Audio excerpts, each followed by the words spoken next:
Every year as the high holiday season approaches, we start making our Happy New Year phone calls. And somewhere towards the end of those calls, we might throw in a quick one-liner, such as, "Oh, and by the way, if there's anything I've done to hurt you this year, I really hope you forgive me." But is that really enough? I'd like to share a story with you. There was once a boy who had a really bad temper.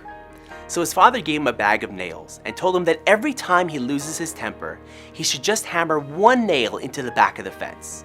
By the end of the first day, there were 37 nails in the fence. Over the next few weeks, as the boy learned to control his anger, the number of nails gradually dwindled down. He discovered that it was easier to hold his temper than to drive nails into the fence all day.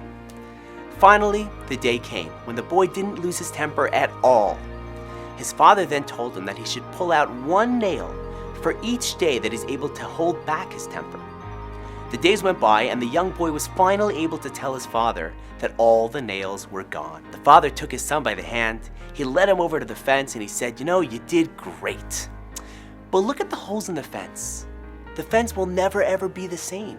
When you lash out at someone and you say things in anger, they also leave a scar, just like this one. And no matter how many times you say I'm sorry, the wound is still there." The boy looked up at his father and he said, "Dad, I hope you forgive me for the holes that I put in you." His father gave him a hug and he said, "Of course I do." On Yom Kippur, we could say we're sorry and we could even remove the scars because Yom Kippur is the day of change for tshuva. God erases all our sins, except the ones that are committed against our fellow man.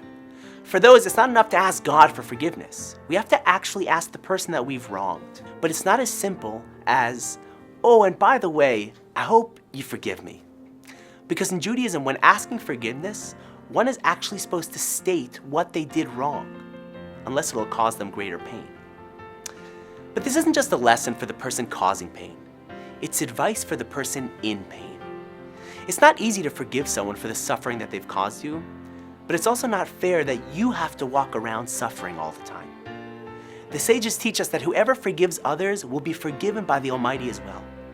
So just try to let go and let God be the judge.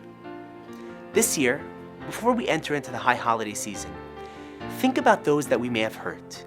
Dig really deep inside yourself to feel the pain that you may have caused someone. Feel the regret. And only then pick up the phone to make the call to sincerely and genuinely ask forgiveness and commit to never doing it again. And if you're the one who gets the call, try to let go and forgive.